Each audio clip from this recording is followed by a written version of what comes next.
बिस्मिल्लाहिर्रहमानिर्रहीम। अस्सलाम वालेकुम स्टूडेंट्स, उम्मीद करती हूँ कि आप सब खैरियत से होंगे। मैं हूँ आपकी सोशल स्टडी की टीचर क्लास K7। स्टूडेंट्स, आज हम अपना सोशल स्टडी का रिव्यू लेक्चर स्टार्ट करेंगे। रिव्यू लेक्चर में सबसे पहले हम सोशल स्टडी के ज्योग्राफी के चैप्टर नंबर 1 रिवाइज करेंगे। आज chapter number 1 physical state of the अर्थ के हम लोगों ने लेक्चर में जो टॉपिक्स रिवाइज पढ़े थे, आज हम उनको रिवाइज करेंगे और साथ हम लोग short question answers, long question answers और बुक वर्क करेंगे। सबसे पहले फिजिकल स्टेट ऑफ द अर्थ का फर्स्ट टॉपिक हमारे पास है layer structure of the earth. Next हमारे पास है plates tectonic movements, earthquakes, faults and there types and volcanism. और फिर हम लोगों ने उसके शॉर्ट क्वेश्चन आंसर्स किए थे और लॉन्ग क्वेश्चन आंसर किए थे, साथ हमने बुक वर्क किया था। चलें अब हम चलते हैं अपनी चैप्टर की तरफ। सबसे पहले chapter number 1 physical state of the earth. Physical state of the अर्थ का मतलब होता है ज़मीन की तिबी हालत। ज़मीन की तिबी हालात के बारे में हम पढ़ेंगे। सबसे पहले हम लोगों के पास टॉपिक था layer structure of the earth. Layer structure of the अर्थ ज़मीन की अंदरूनी साख्त। ज़मीन की अंदरूनी साख्त के हम लोगों ने 3 अहम हिस्से पढ़े थे, जिसमें हम लोगों ने mental, external core and internal core के बारे में पढ़ा था। सबसे पहले हम लोगों ने क्रस्ट के बारे में पढ़ा था। क्रस्ट हमारे पास जो होता है उसका मतलब है बैरूनी सतह, यानी कि ज़मीन की बैरूनी सतह।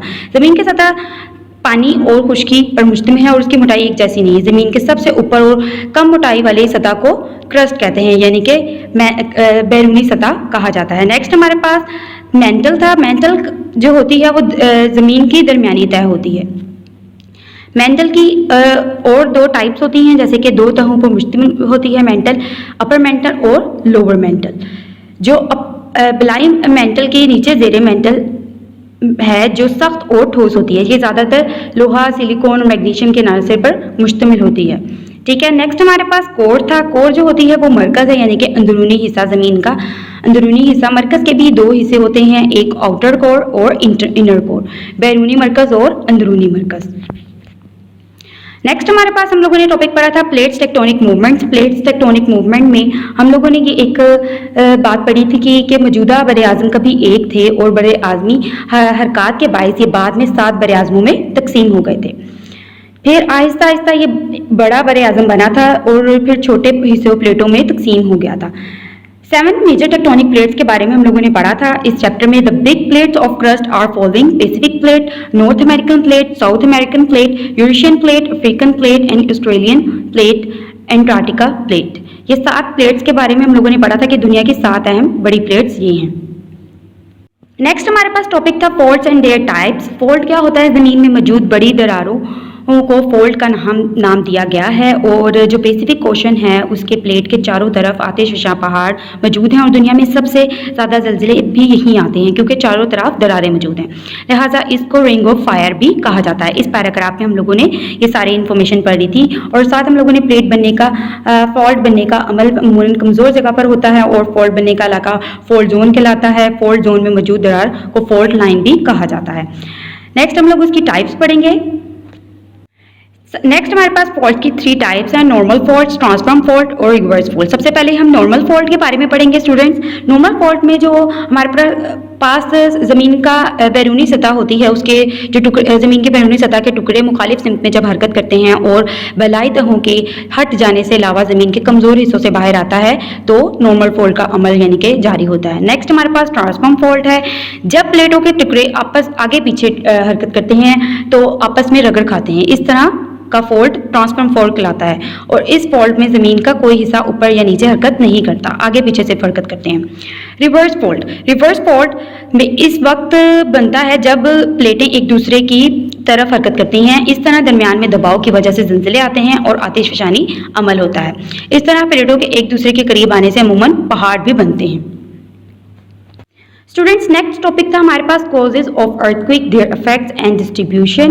डेफिनेशन ऑफ अर्थक्वेक हमारे पास यानी कि ज़लज़ले की तारीफ ये थी कि the vibration and shaking movement at the surface of earth is now as earthquake. सतह ज़मीन के लरजने या हरकत करने को जंजला कहा जाता है। जंजले के दौरान ज़मीन के अंदरूनी हिस्सों में मुख्तलिफ हरकत के सबब ज़मीन की सतह पर तरतराहट और अरतराश पैदा होता है, यानी कि वाइब्रेशन पैदा होती है। जलजले सतह ज़मीन के किसी एक हिस्से के हरकत करने से पैदा होते हैं। इस जगह से जलजले की लहरें हर सिमत में यानी चारों तरफ में सफ़र करती हैं। जलजले की ये लहरें जैसे जैसे मरकज़ यानी कि दरमियान से दूर होती जाती हैं, ये कमज़ोर पड़ती जाती हैं। नेक्स्ट हमारे पास है causes of earthquake. Causes of earthquake यानी कि जलजले किन वजूहात से पेश आते हैं। दो हम यहाँ पे वजह बताई हुई हैं, मूवमेंट ऑफ प्लेट्स और वोल्केनिज्म। चलिए अब हम पढ़ते हैं मूवमेंट ऑफ प्लेट्स, प्लेटों की हरकत। ज़्यादातर जंजीले ज़मीन की प्लेटों की हरकत की वजह से आते हैं। जब ये प्लेटें आपस में टकराती हैं तो सतह ज़मीन में यानी कि वाइब्रेशन पैदा होती है। दुनिया में जहाँ जहाँ फॉल्ट लाइन मौजूद है वहाँ जंजीलों के मरकज़ भी बनते हैं। नेक्स्ट हमारे पास है स्टूडेंट्स वोल्केनिज्म, आतिशफ़शानी अमल। आतिशफ़शानी अमल से भी जंजीले आते हैं। जब लावा सतह ज़मीन के किसी कमज़ोर हिस्से से बाहर निकलता है तब ज़मीन की सतह पर हरकत पैदा होती है और इस तरह आतिशफ़शानी अमल जंजीले का सबब बनता है।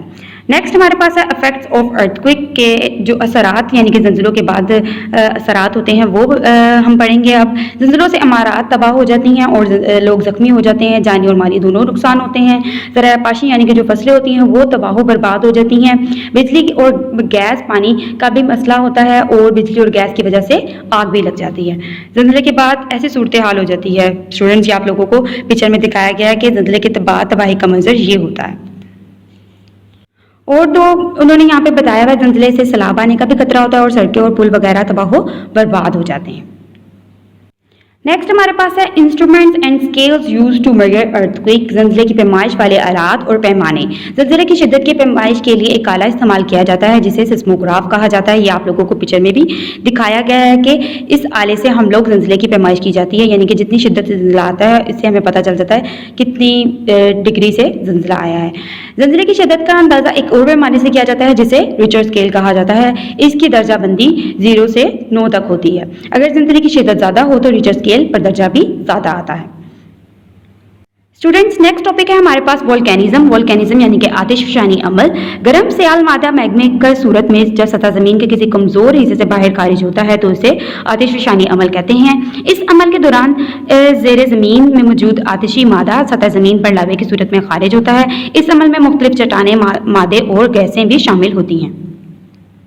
जैसे कि आप लोगों को इस पिक्चर में दिखाया गया कि जब लावा बाहर निकलता है तो ये सूरत हाल होती है और इस तरह का मंजर होता है। Effect of volcanism. आतिशफ़शानी अमल के असरात क्या होते हैं। सबसे पहले आतिशफ़शानी अमल से आतिशफ़शा पहाड़ वजूद में आते हैं। ये पहाड़ कैसे वजूद में आते हैं स्टूडेंट? ये पहाड़ लावा जब बाहर निकलता है और तह दर बेतह जमने लग जाता है और बार बार आतिशफ़शानी अमल से ये बुलंद होता जाता है, यानी कि तह जमती जाती हैं और पहाड़ की सूरत इख्तियार कर लेती हैं। नेक्स्ट हमारे पास है आतिशफ़शानी पहाड़ से खारिज होने वाली मादा गैसों और गर्दो गुबार वगैरह की सूरत में के करीब इलाकों में माहौलियाती आलूदगी का बाइस बनता है जिससे इंसानी नबाताती ज़िंदगी मुतासर होती है। इस तरह स्टूडेंट ये देखें clouds of gases during volcanism. इस तरह यानी कि आतिशफ़शानी अमल के दौरान उठते हुए गैसों के बादल बन जाते हैं। और दूसरे में आप लोगों को दिखाया गया है a scene of fire flames during volcanism. आतिशफ़शानी अमल के दौरान आग के शोलों का एक ऐसा मंजर होता है।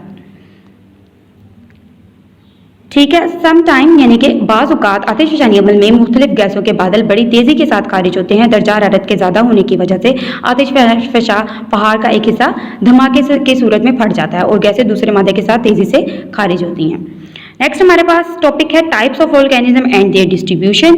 टाइप्स ऑफ आतिशफ़शानी की यानी कि इकसाम और तकसीम। आतिशफ़शा की 3 इकसाम है, एक्टिव वोल्केनिज्म, डोरमेंट वोल्केनिज्म और एक्सटिंक्ट वोल्केनिज्म। सबसे पहले एक्टिव वोल्केनिज्म पढ़ेंगे, जिंदा आतिशफ़शा। ऐसे आतिशफ़शा जहां आतिशफ़शानी अमल जारी व सारी होता है जिंदा आतिशफ़शा कहलाता है। ये पहाड़ अक्सर लावा उगलते रहते हैं। ठीक है, और जो डोरमेंट वोल्केनिज्म होता है यानी कि वो मख्फी आतिशफ़शा होता है। अगरचा मख्फी आतिशफ़शा से लावा निकले हुए बहुत अरसा गुजर चुका होता है लेकिन इनमें किसी भी वक्त आतिशफ़शा अमल दोबारा शुरू हो जाता है, तो ये इस तरह बहुत खतरनाक होते हैं। लास्ट हमारे पास वोल्केनोज की टाइप है एक्सटिंक्ट वोल्केनोज। ऐसे वोल्केनोज होते हैं जिससे लावा निकले बंद हो चुका होता है, यानी कि उसमें से लावा निकलने का कोई इम्कान नहीं होते और मुस्तकबिल में भी आतिश मादा निकलने के कोई आसार नहीं होते, उसे मुर्दा आतिशफशा कहते हैं। डिस्ट्रीब्यूशन ऑफ वोल्केनोज, आतिशफशा की तकसीम। दुनिया में आतिशफशा जमीन के प्लेटों की दरारों पर मौजूद हैं। पैसिफिक ओशन के इर्द गिर्द इलाके में दुनिया के सबसे ज़्यादा बड़े आतिशफशा मिलते हैं। पैसिफिक ओशन के साहिली इलाकों पर खुसूसन मशरकी इलाके के ज़राए ज़्यादातर आतिशफशानी अमल से बने हैं। इस इलाके को आतिशी दायरा भी कहते हैं। स्टूडेंट, यहाँ तक मैंने आप लोगों को रीडिंग करवाई थी और अब हम चलते हैं अपने चैप्टर के बुक वर्क की तरफ। अब हम एक्सरसाइज स्टार्ट करते हैं। 4 answers are given for every question. यहाँ पे आप लोगों को एमसीक्यूज गिवन है, मैं आप लोगों को दुरुस्त जवाब बताऊंगी। The thickness of external core of earth is, जमीन की बैरूनी मरकज की मोटाई कितनी किलोमीटर होती है स्टूडेंट्स? डी ऑप्शन है 2250 किलोमीटर। नेक्स्ट हमारे पास है the 70% of volcanoes are found, दुनिया की 70% आतिशफशा पहाड़ कहाँ पाए जाते हैं? ए ऑप्शन पे टिक लगाएं, ऑन द बेड ऑफ सी, ठीक है, समुद्रों के फर्श पर। नेक्स्ट हमारे पास है the thickness of upper mantle is, बलाई मेंटल की मोटाई कितनी किलोमीटर होती है? Option B 670 kilometre. In 1985, volcanism took place in Andes Mountains. Volcano Columbia and the loss of lives was about, कितने लोग फौत हुए थे इस जंजले के में? 20,000। ए ऑप्शन पे टिक लगाएं। 5 हमारे पास है the instrument to measure the intensity of earthquake की, जंजले की शिद्दत की पैमाइश के लिए कौन सा आला इस्तेमाल किया जाता है? सिस्मोग्राफ। स्टूडेंट्स, इसके बाद हम लोगों ने इस चैप्टर के गिव शॉर्ट क्वेश्चन आंसर्स किए थे। शॉर्ट क्वेश्चन आंसर में आप लोगों ने ये 5 के 5 ही अपनी नीट कॉपीज पे उतार लिए होंगे। नेक्स्ट हम लोगों ने लॉन्ग क्वेश्चन आंसर्स किए थे। Give answer in detail, explain the composition of earth interior. Question number 2, describe the types of faults. Question number 3, discuss the effect of earthquakes. And question number 4, discuss the instruments used to measure earthquake. Question number 5 आपके syllabus में include नहीं है। First term के आप लोगों ने ये question नहीं याद करना और ना ही अपनी नीट कॉपीज पे उतारा होगा। Question number 6, analyze volcanism and its effects, and question number 7, explain the types of volcanoes and their distribution। आप लोगों ने ये क्वेश्चंस अपनी नीट कॉपीज पे नीट वे में उतारे होंगे, उम्मीद करती हूँ। अब हम चलते हैं अपनी हिस्ट्री की तरफ, हिस्ट्री के यूनिट नंबर 1 की तरफ। अब हम सोशल स्टडी के हिस्ट्री के chapter number 1 Mughal empire the foundation के बारे में पढ़ेंगे, रिव्यू लेक्चर लेंगे इसका। मुगल एम्पायर द फाउंडेशन, मुगलिया सल्तनत की बुनियाद में हम लोगों ने सबसे पहले ज़हीरुद्दीन मोहम्मद बाबर के बारे में पढ़ा था, इसकी पूरी ज़िंदगी के बारे में पढ़ा था। नुसरुद्दीन मोहम्मद हुमायूं के बारे में पढ़ा था और शेर शाह सूरी के बारे में पढ़ा था। इन तीनों की मुकम्मल हम लोगों ने ज़िंदगी के बारे में पढ़ा था और साथ हम लोगों ने इस चैप्टर के शॉर्ट क्वेश्चन आंसर्स किए थे, लॉन्ग क्वेश्चन आंसर्स किए थे और बुक वर्क किया था। चलिए अब हम चलते हैं अपने चैप्टर की तरफ। Chapter number 1, Mughal empire the foundation, मुगलिया सल्तनत की बुनियाद। मुगलिया सल्तनत की बुनियाद में सबसे पहले हम लोगों ने ज़हीरुद्दीन मोहम्मद बाबर के बारे में पढ़ा था कि इसमें बरे सगीर पाक व हिंद में मुस्लिम हुक्मरान का सिलसिला 1663 में मकरान में शुरू हुआ था। 712 में मोहम्मद बिन कासिम सिंध और मुल्तान में आए थे। फिर मुख्तलिफ अदवार में सुल्तान मोहम्मद गजनवी, सुल्तान मोहम्मद शहाबुद्दीन वगैरह ने अपने दौरे हुकूमत मुस्लिम इत्तेहाद को मुस्तकीम किया था। और ज़हीरुद्दीन मोहम्मद बाबर के बारे में हम लोगों ने पढ़ा था कि जो बाबर के वालिद थे उनका नाम उमर शेख मिर्ज़ा था, जो फरगाना का हाकिम था। उमर शेख मिर्ज़ा एक चुगताई तुर्क था और अमीर तैमूर के ख़ानदान से था। बाबर के वालिदा तो कुतलुब नगार खानम काशगर के हाकिम यूनुस खान की बेटी थी। उसके बाद हम लोगों ने अर्ली लाइफ के बारे में पढ़ा था, यानी कि उन्होंने कहाँ से तलीम व तरबियत हासिल की। बाबर के वालिद ने अपने बेटे को तलीम व तरबियत बहुत ख़ास तवज्जो से दिलवाई थी और उसको बाबर को फ़ारसी, अरबी, तुर्की ज़बानों में भी इल्म अदब सिखाया था। और उसने अपनी किस किस में काम में दिलचस्पी थी, पोइट्री में थी उसको, और तलवारबाजी में थी, तीरंदाजी में थी और घुड़सवारी में थी। इन सब में उसे महारत हासिल थी। लिटरली टेस्ट, यानी कि उसकी इल्म अदब में ज़ौक़ कैसा था, इसके बारे में हमें पढ़ा था। नेक्स्ट हम लोगों ने प्रैक्टिकल लाइफ, अमली ज़िंदगी उसकी इब्तिदा कैसे हुई थी। उसने 1494 में बाबर अभी 11 वर्ष का ही था कि उसके वालिद का इंतकाल हो गया था। कम उम्र में उसे रियासत का हुक्मरान का काम संभालना पड़ा था। यहाँ से बाबर की अमली ज़िंदगी का आगाज़ हुआ था और बाबर की तमाम अमली ज़िंदगी को 2 हिस्सों में तकसीम किया गया था। पहले दौर में वो वस्त एशिया में अपनी सियासत शुरू की थी उसने, फिर मगर उसमें वो नाकाम रहा था। उसके बाद दूसरे का आगाज़ उसका सियासत का कहाँ से हुआ था? हिंदुस्तान में हुकूमत करके। बाबर की वस्त एशियाई मुहिम जोई के बारे में हम लोगों ने पढ़ा था। Excursion of Babur in central Asia, Babur की वस्त एशिया, बाबर के ज़माने में वस्त एशिया में 2 अहम सियासी हरीफ थे उसके, इनमें से एक शाहरान था और दूसरा शेबानी खान था। ठीक है, नेक्स्ट हम लोगों ने पढ़ा था बाबर के अटेम्प्ट टू कन्क्वर समरकंद के, समरकंद को फतह करने की कोशिश में बाबर ने क्या क्या कोशिशें की थी। नेक्स्ट हम लोगों ने capture of Kabul and Kandahar by Babur, Kabul और कंधार पर भी बाबर का कब्जा था और इन हालात वाक़यात की रोशनी में बाबर और इसके साथियों ने फैसला किया था कि वो काबुल और कंधार पर भी हुकूमत करेंगे। इस सिलसिले में बाबर ने 1504 में काबुल को फतह किया था और 1511 में शाहरान की मदद से कंधार भी फतह कर लिया था। इस तरह बाबर ने काबुल और कंधार पर भी अपनी हुकूमत को मुस्तहकम किया था और फिर बरसगीर पाक हिंद की तरफ बढ़ा था। Reason of Babur attack on India subcontinent, Babur के बरसगीर पाक हिंद पर हमले की वजूहात हम लोगों ने इस टॉपिक में पढ़ी थी, सारी की सारी आप लोगों को लेक्चर में पहले बता चुके हैं। फर्स्ट बैटल ऑफ पानीपत 1526 में हुई थी। बाबर काबुल से हिंदुस्तान के इलाके की तरफ रवाना हुआ था और बगैर किसी मज़ाहमत के सियालकोट पहुंच गया था। दौलत खान लोधी का बाबर के मुकाबले में ठहरना मुश्किल था, लिहाजा उसने फ़ौरन रतात कबूल कर ली थी। पंजाब के मगरबी इलाकों को फतह करने के बाद बाबर दिल्ली के जाने पड़ा था। उस दौरान इब्राहिम लोधी के एक बड़े लश्कर के साथ उसे पानीपत के मैदान में पहुंचा था, इसलिए इस लड़ाई को पानीपत की लड़ाई कहा जाता है। ये लड़ाई अप्रैल 1526 में लड़ी गई थी, जिसमें बाबर को फतह हासिल हुई थी। दिल्ली को फतह करने के बाद बाबर एक फतह की हैसियत से आगरा में दाखिल हुआ था। Reason of Babur success in the battle of Panipat, यानी कि बाबर के पानीपत की जंग में कामयाबी की वजूहत कौन सी थी। सबसे पहले ऑर्गेनाइज्ड आर्मी, मुंजिम फ़ौज, यानी कि जो बाकी जिस फ़ौजों के साथ उसका मुकाबला था उनमें मुंजिम फ़ौज का मतलब यानी कि नज़्म ज़ब्त नहीं था, पाबंद नहीं थे वो लोग। बाबर अपनी फ़ौज में नज़्म ज़ब्त के मुकाबले में ख़ुसूसी अहमियत रखता था। अगर किसी से कोताही होती तो उसे मिसाली सज़ा देता ताकि उसे इबरत पकड़ें लोग। और बाबर की फ़ौज के मुकाबले में इब्राहिम लोधी और राना सागा, यानी कि जो उसके मुकाबले में लोग थे, उनकी फ़ौज ज़्यादा नज़्म ज़ब्त की पाबंदी थी, इसलिए वो जीत गया था। दूसरा पॉइंट में technology of cannon balls firing, यानी कि तोप से बारूद फेंकने की टेक्नोलॉजी जो थी उसकी मदद से भी बाबर पानीपत की जंग में जीता था। और किसी के पास ये तोप खाने नहीं थे, सिर्फ बाबर के ही पास तोप खाने थे और बाबर इस वजह से भी पानीपत की जंग में जीता था। नेक्स्ट हमारे पास है मिलिट्री स्ट्रेटजी, यानी कि बाबर जो था वो अपनी फ़ौज में जंगी हिकमत अमली बनाता था। वो जंग से पहले इर्द गिर्द का माहौल, अपनी ताकत, दुश्मन की ताकत और अपनी सिपाहियों की कारकर्दगी को मद्देनजर रखता था। मिसाल के तौर पर पानीपत की जंग में आप लोग देख लें कि उसने किस तरह अपने एक बड़े लश्कर से इसके साथ दूसरे लड़ा था और कामयाबी हासिल की थी। उसने अपनी फौजी कमी को पूरा करने के लिए गिरोह की कतारों का इस्तेमाल किया था, जिसका मकसद दुश्मन को पेशकदमी से रोकना था। इस तरह बाबर खंदक खोद कर या रुकावटें खड़ी करके अपनी फ़ौज को चारों तरफ से महफूज रख लेता था। मैदान जंग में लड़ाई के हर मुकाबले में साबित कदम रहता था। ठीक है, और फ़ौज fighting spirit of the army, फ़ौज में लड़ने का जज्बा भी पैदा करता था। यानी कि बाबर जब फ़ौज लड़ने जाता था उससे पहले अपनी यानी कि पूरी फ़ौज से खिताब करता था। बाबर की फ़ौज अपने वतन से बहुत दूर थी, यहाँ मामूली गलती का मतलब मौत और ज़िल्लत थी। इस ख्याल से बाबर की फ़ौज की अहलियत और लड़ने का जज्बा भी बढ़ जाता था। इसके बरक्स हिंदुस्तानी सिपाहियों में लड़ने के जज्बे और नज़्म ज़ब्त की कमी थी। नेक्स्ट बैटल ऑफ कनबाहर 1527 में हुई थी। इस में भी बाबर ने अपनी फ़ौज को बहुत ज़्यादा इंस्पायर किया था। बाबर ने कहा था, क्या तुम नहीं जानते कि हमारे वतन और इस मुल्क के माबैन महीनों की मसाफत हाइल है। अगर हम हार गए तो हमें अल्लाह ताला इस ज़िल्लत और इस वक्त से बचाए तो हमारा हशर क्या होगा, हम कहाँ होंगे, हमारा वतन और शहर कहाँ होगा, जिन्हें अजनबियों और गैर मुल्कियों से दो चार होना होगा। हर शख्स याद रखे कि जो भी इस दुनिया में आया है वो फना ज़रूर होगा। यानी कि उसने इस तरह की स्पीच करके उन्हें अपनी तरफ राग़िब किया था और इसमें भी वो कामयाब हुआ था और इस जंग में भी वो जीता था। नेक्स्ट हमारे पास विक्ट्री ऑफ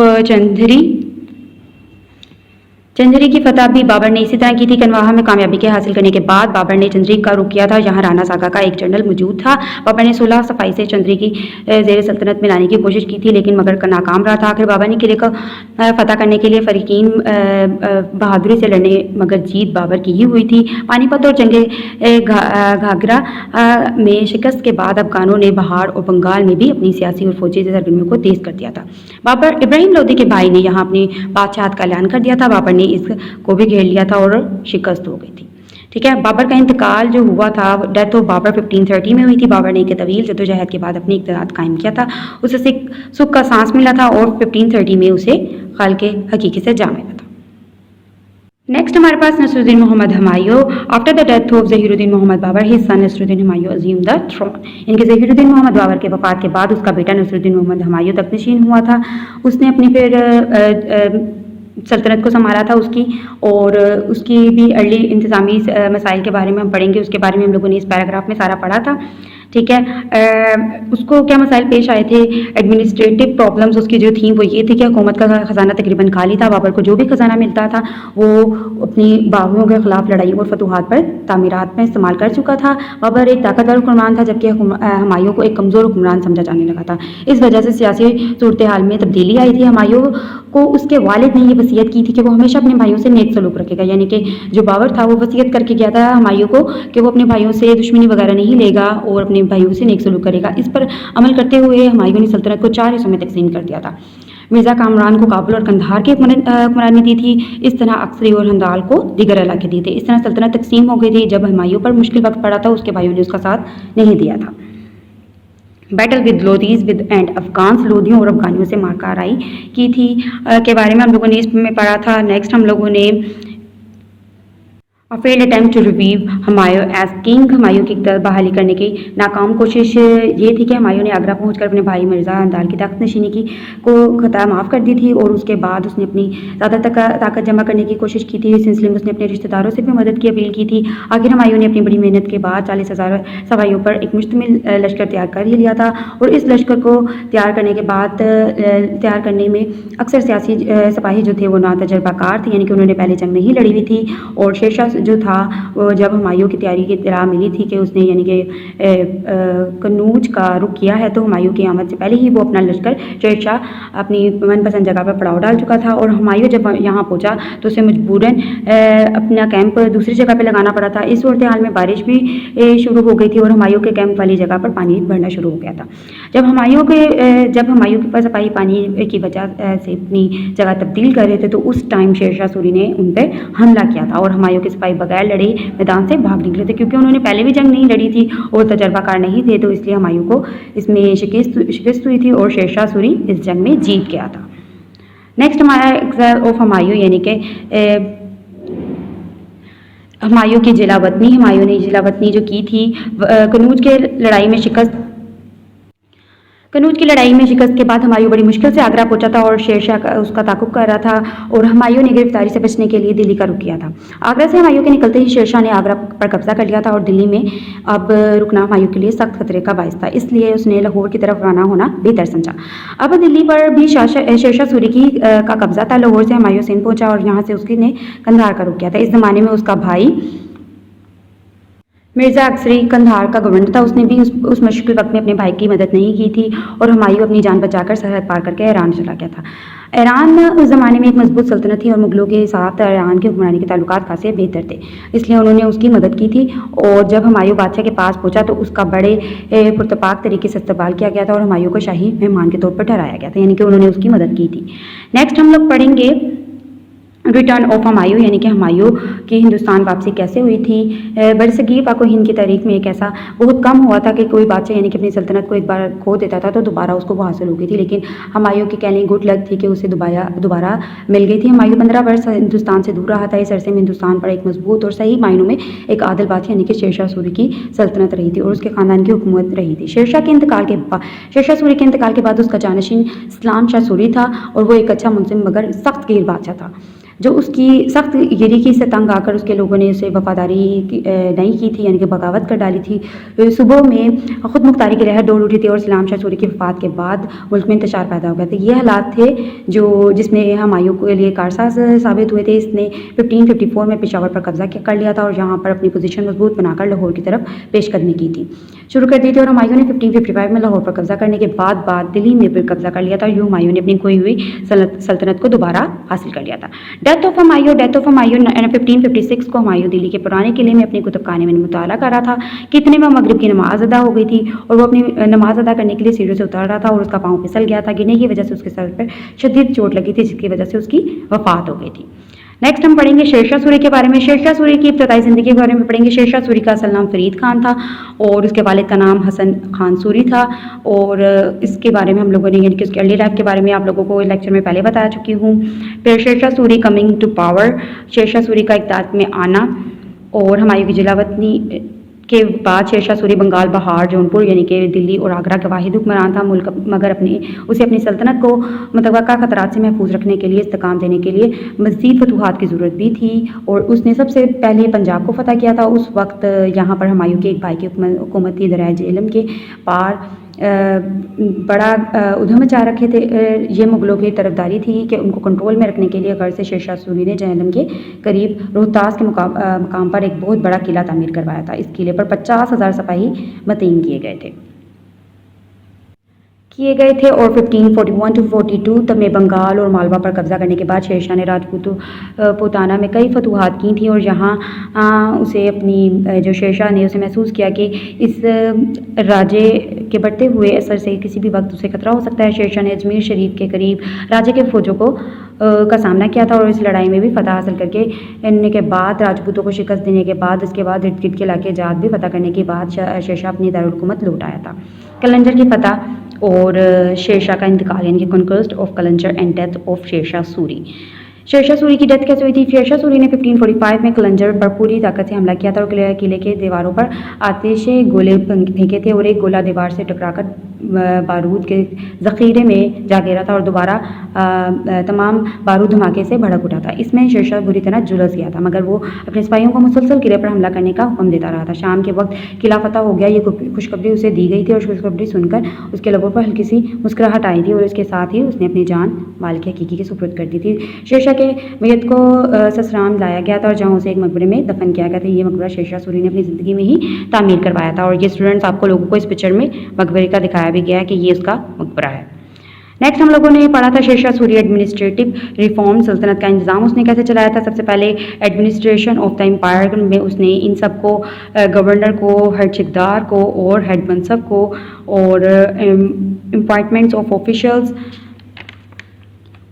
एहलकारों का तबादला, पंचायती निज़ाम, panchayati system and policing system, police का निज़ाम और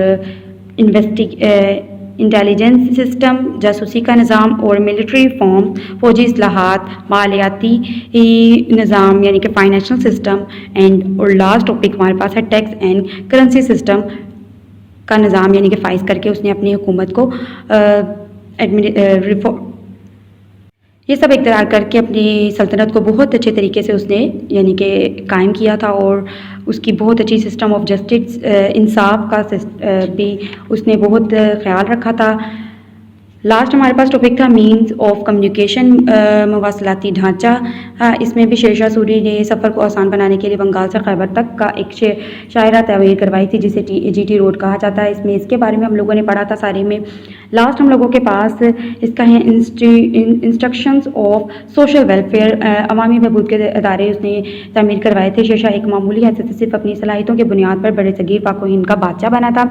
शेरशाह ने अक्सर पॉलिसियों में इस बात का वाज़ेह सबूत मिला था कि वो राया का हर किस्म की तकलीफ से दूर रखना चाहता है और शेरशाह ने अवामी बहबूद और भलाई के लिए कई अदारे भी खोले थे। उसने गरीबों और नादारों के लिए लंगर का इंतज़ाम किया था।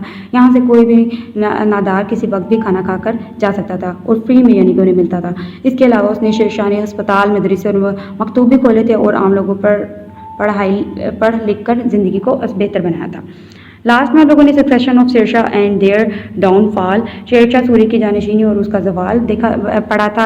1554 में शेरशाह सूरी के इंतकाल के बाद उसका बेटा इस्लाम शाह सूरी तख्त नशीन हुआ था। इसने अपने 8 साल दौरे हुकूमत में अपने वालिद के काम को आगे बढ़ाया था। वो आला इंतज़ामी काबिलियत का मालिक और तजर्बाकार जनरल था। इसके दौर में भी कई इलाकों में बगावत शुरू हो गई थी, लेकिन इसमें उस बगावतों से कुचल दिया था और इस्लाम शाह सूरी ने 1553 में वफात पाई थी और उसका 12 साला बेटा फ़िरोज़ शाह सूरी उसका जानशीन बना था।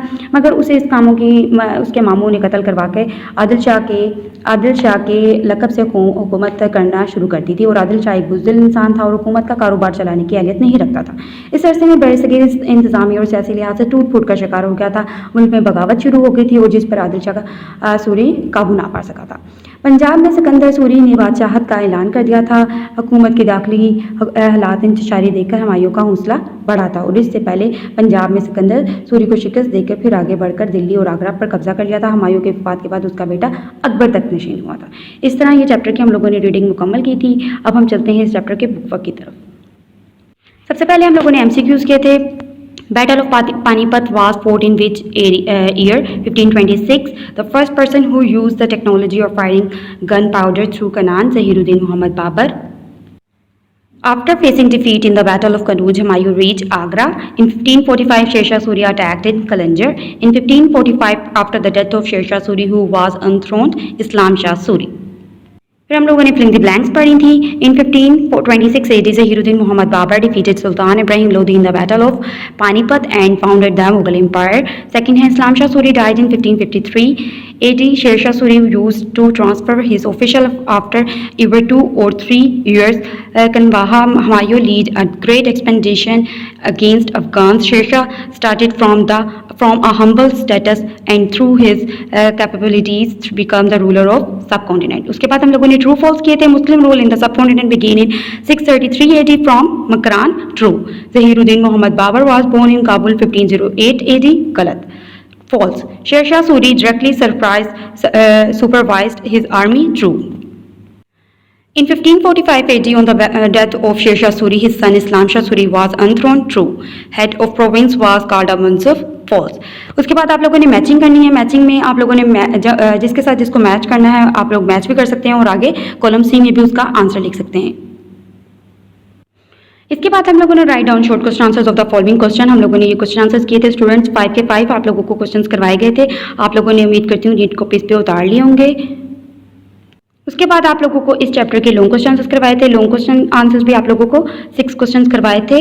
यहाँ पर हमारा चैप्टर यूनिट नंबर 1 कंप्लीट होता है हिस्ट्री का। आज आप लोगों को social study geography unit number 1 करवाया गया था, physical state of the earth, और हिस्ट्री का chapter number 1 Mughal empire the foundation करवाया गया था। उम्मीद करती हूँ कि आज का लेक्चर आपको समझ आया होगा। ये लेक्चर आप ध्यान से अच्छे से सुनिएगा ताकि आप लोगों को और अच्छे से याद हो जाए। यहाँ पे लेक्चर हमारा मुकम्मल होता है। अल्लाह हाफिज़।